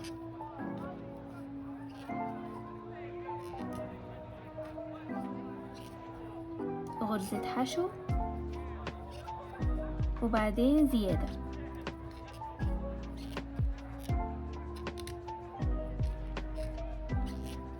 وهفضل مكملة كده لغاية اخر الدور، وهقابلكم لما اخلص. كده انا خلصت الدور الثالث، والمفروض في اخر الدور الثالث يبقى عندي 24 غرزة، وممكن لو انتوا حابين تعدوا عشان تتأكدوا. دلوقتي من الدور الرابع للدور السادس، يعني 3 ادوار، هعمل غرزة حشو في كل غرزة موجودة عندي، يعني مش هعمل اي زيادات. هوريكم اول غرزة.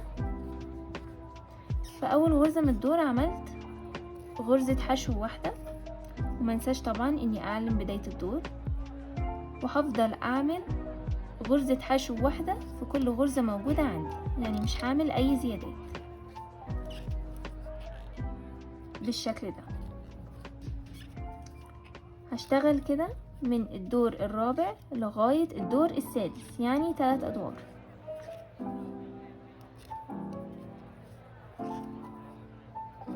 هخلصها وهرجع اقابلكم.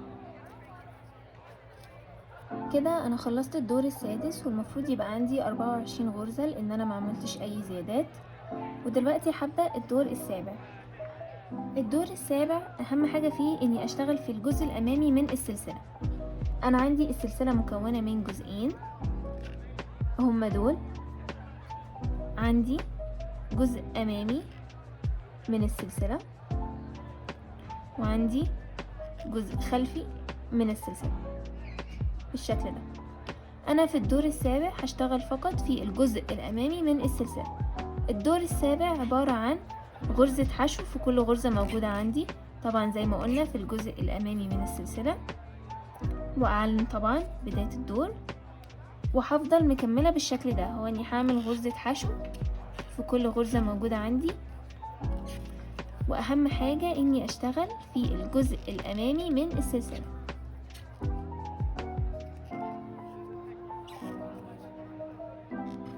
بالشكل ده، وهفضل مكملة كده لغاية اخر الدور.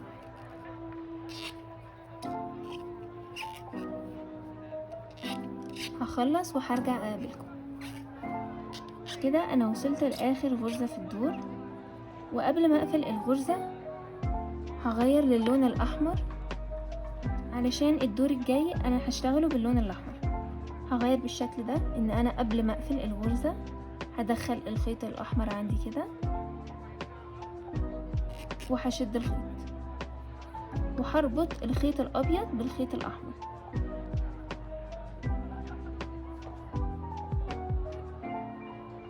بالشكل ده.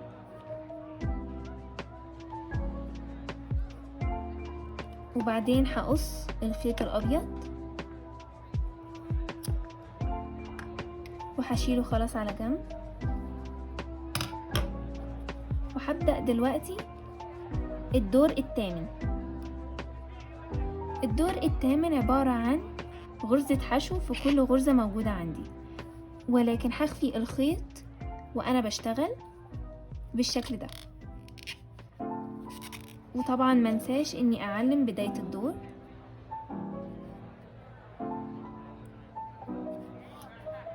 كده هحاول بقدر الامكان اخفي الخيط بالشكل ده.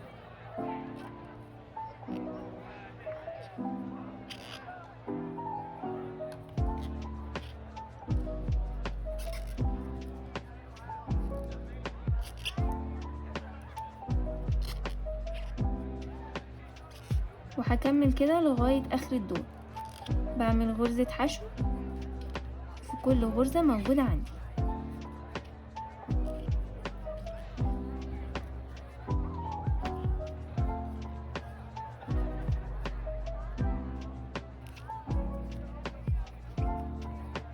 هخلص وهرجع اقابلكم.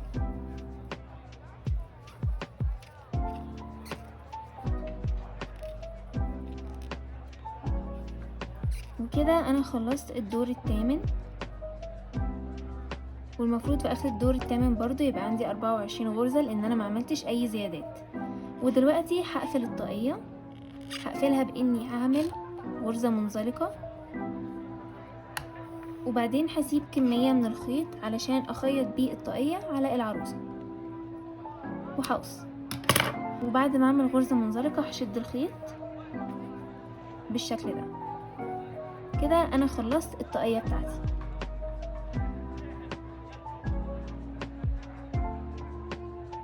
ودلوقتي هعمل فيونكة.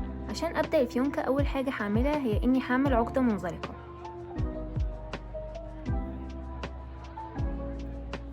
وبعد كده هعمل 5 سلسلة، 1 2 3 4 5. كده عندي 1 2 3 4 5 سلسلة زي ما قلنا. تاني سلسلة من الإبرة هعمل غرزة حشو بالشكل ده، وبعد كده هعمل 3 غرز حشو في ال3 سلاسل اللي موجودين عندي. كده عندي 1 2 3، وبعد كده هعمل كمان سلسلة بالشكل ده، وهقلب شغلي كده، وبعدين هعمل 4 غرز حشو في ال4 سلاسل اللي موجودين عندي.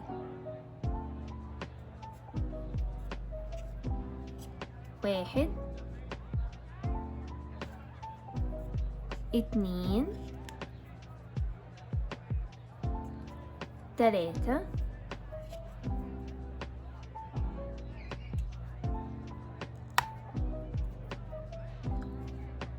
4، وهفضل ماشية كده لغاية ما يبقى عندي 6 ادوار.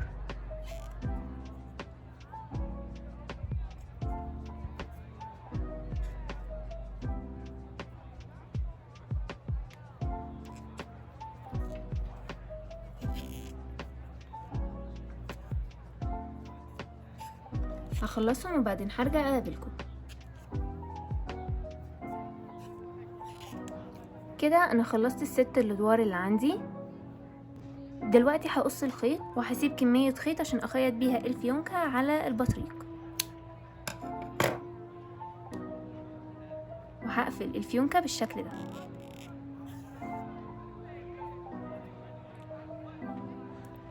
ودلوقتي يلا بينا نخيط القطع في بعضها. دلوقتي هنبدأ مع بعض، هنخيط الأجزاء في العروسة. أول حاجة هنخيطها هي الرجلين. أنا شخصيا بحب أخيط نهاية الرجلين مع نهاية اللون الأبيض زي ما انتوا شايفين هنا، وبرضو الناحية التانية. وهوريكم مع بعض ازاي هنخيطها. أول حاجة هدخل الخيط جوه الإبرة، بعد كده هتأكد ان الرجل متنية بحيث ان نهاية الخيط تبقى على الجنب في الزاوية خالص بالشكل ده. انا عايزة مكان الرجل تبقى هنا. ممكن لو انتوا حابين تحشوا الرجل شوية، بس انا صراحة مبحبش احشيها عشان بحب شكلها اكتر وهي مش محشية. وبعدين هخيط كده،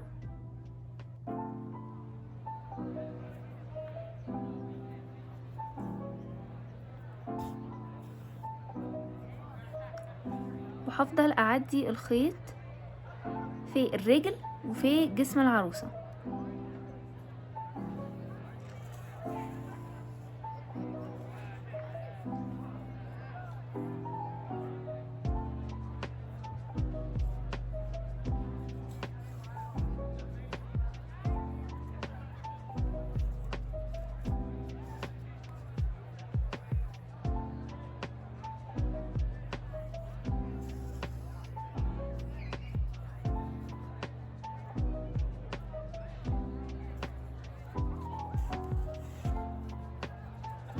بالشكل ده.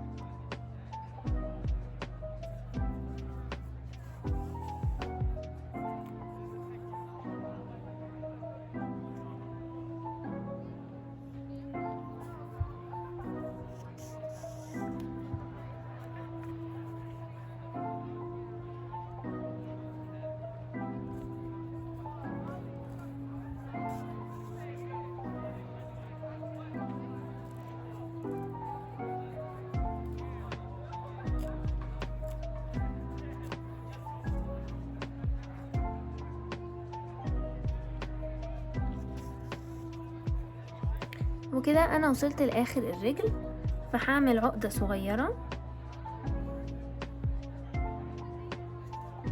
بالشكل ده،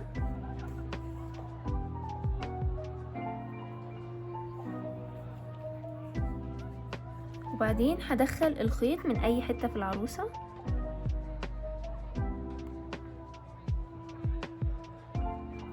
وهطلعها كده،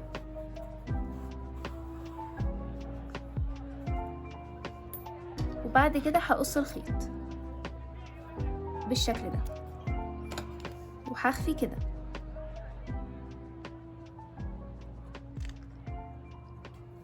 كده انا خيطت رجل، هخيط الرجل التانية بنفس الطريقة بعد كده هرجع لكم. كده انا خيطت الرجلين ودلوقتي هخيط البق. البق هيبقى ما بين العيون حوالي دور او سطر اقل من المكان اللي احنا حطينا فيه العيون. احنا بالظبط شبكنا العيون في الدور ده. البق هيبقى الحتة اللي فوق هنا والحتة اللي تحت هنا، وهيبقى بالنص كده. نوريكم مع بعض. عشان اعمل البق هتنيه شوية بس مش على الاخر، لان هو ده المفروض يبقى شكله.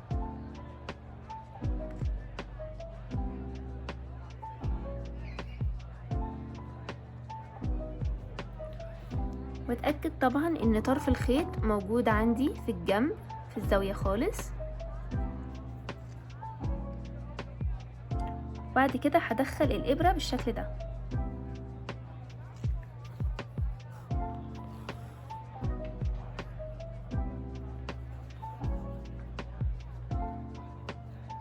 الفرق ما بين العروستين هو حجم العين ومكان العين. انا هنا حاطه مسافة اكبر وهنا حاطه مسافة اصغر، وهخيط بالشكل ده.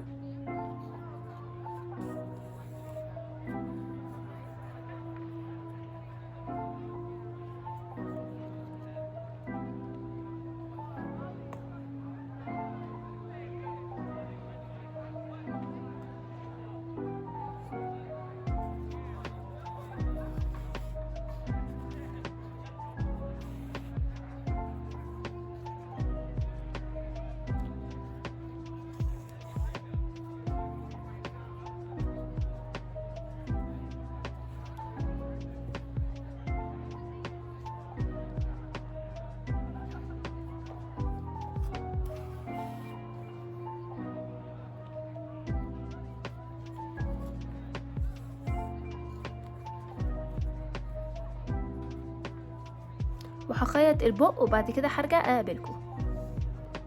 كده انا خيطت البق ودلوقتي هخيط الدراعات. عشان اخيط الدراع اول حاجة هتأكد ان الخيط موجود في الجنب خالص في الزاوية بالشكل ده.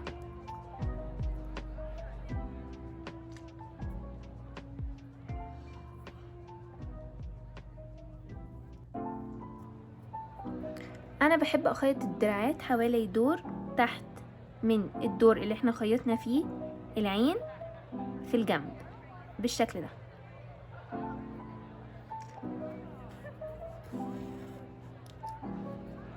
وده هيبقى مكان الدراعات عندي.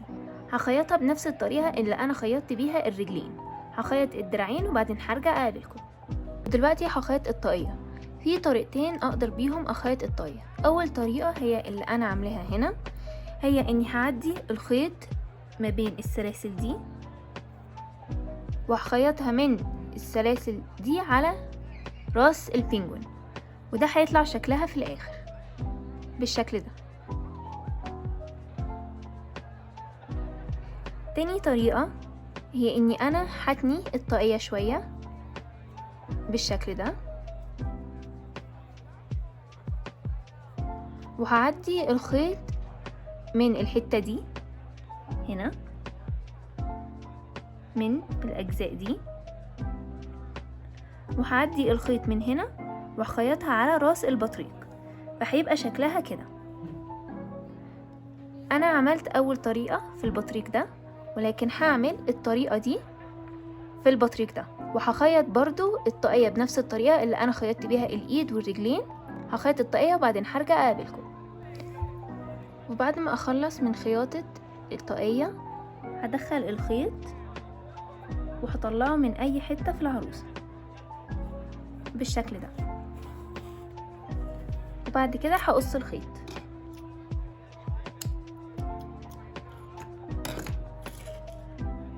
وهخفي الخيط كده. وده هو شكل الطاقية التانية. طبعا الطاقيتين معمولين بنفس الطريقة بالظبط، الفكرة بس اني غيرت طريقة الخياطة. ودلوقتي هخيط الفيونكة. الفيونكة عشان اعملها اول حاجة هبدأ بيها اني هخفي الخيط ده. الخيط ده هو الخيط اللي انا ابتديت بيه الفيونكة. هخفيه باني ادخله عندي بالشكل ده. هدخله ما بين الغرز،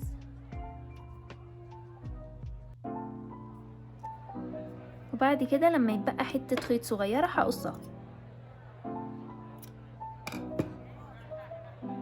بالشكل ده. وبعد كده هدخل نهاية الخيط الطويلة في الإبرة بالشكل ده.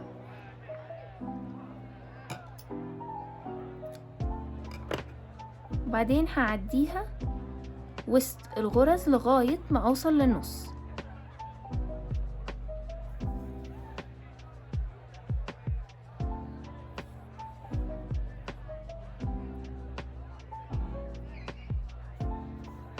بالشكل ده. انا كده وصلت للنص. اول لما اوصل للنص هعدي الخيط بين الغرز ولكن بالطول. انا قبل كده كنت بعديه بالعرض، دلوقتي هعديه بالطول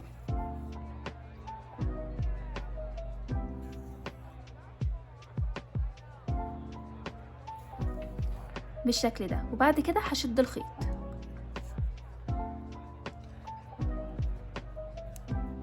بعد ما اعدي الخيط ما بين الغرز هتني الفيونكة شوية، وبعدين هعدي الخيط بالشكل ده.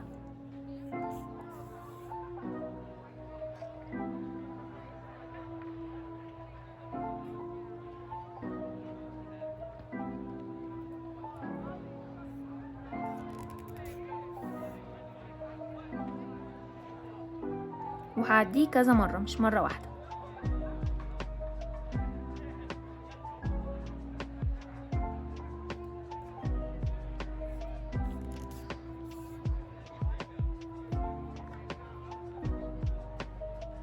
وكده انا عملت الفيونكة. دلوقتي هخيط الفيونكة على البطريق. الفيونكة هتبقى تحت البق بالشكل ده على الجزء الابيض. هعرف بالظبط انا عايزة احط الفيونكة فين، وبعدين هدخل الابرة في الجزء اللي انا عايزة احط فيه الفيونكة بالشكل ده.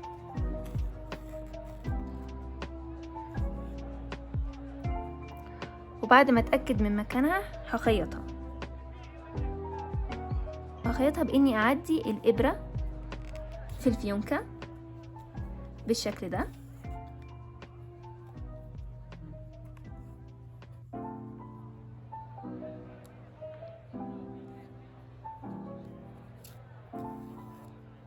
وبعدين هعديها في نفس الحتة اللي انا دخلت منها في البداية بالشكل ده.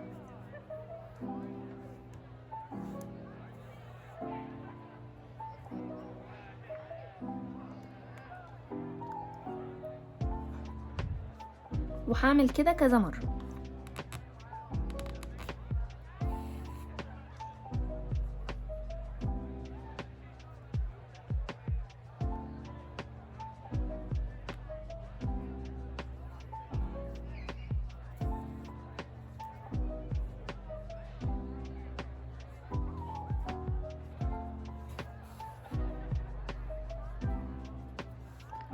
وبعد ما اخلص هعمل عقدة زي ما عملت مع كل الاجزاء اللي انا خيطتها بالشكل ده.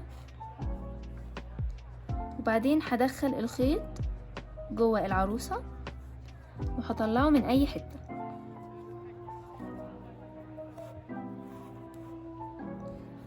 وبعد كده هقص الخيط. وبعدين هخفي، ولو في اي حتة خيط زيادة ممكن تقصوها بالشكل ده. وكده احنا خلصنا البطريق بتاعنا. زي ما قلنا في بداية الفيديو، الخيط اللي انا مستخدماه في كل عروسة اختلف، علشان كده انا غيرت مقاس الابرة وحجم العروسة اختلف معايا. انا في البينجوين الازرق استخدمت ابرة مقاسها 4 ملم، وفي البينجوين الروز استخدمت ابرة مقاسها 3.5 ملم. يا رب يكون الفيديو ده عجبكم، ولو في اي اسئلة عندكم ممكن تكتبها لي في التعليقات تحت، وانا هبقى مبسوطة جدا اني ارد عليها. ممكن تعملوا العروسة دي وتحطوها على الانستجرام وتعملوا لي منشن، برضو احب اني اتفرج على ابداعاتكم. لو في اي حاجة انتوا حابين تعملوها ممكن تكتبوها لي في التعليقات، وانا برضو هبقى مبسوطة اني اعمل لكم فيديو عنها. وان شاء الله هشوفكم المرة الجاية على خير، والسلام عليكم ورحمة الله وبركاته.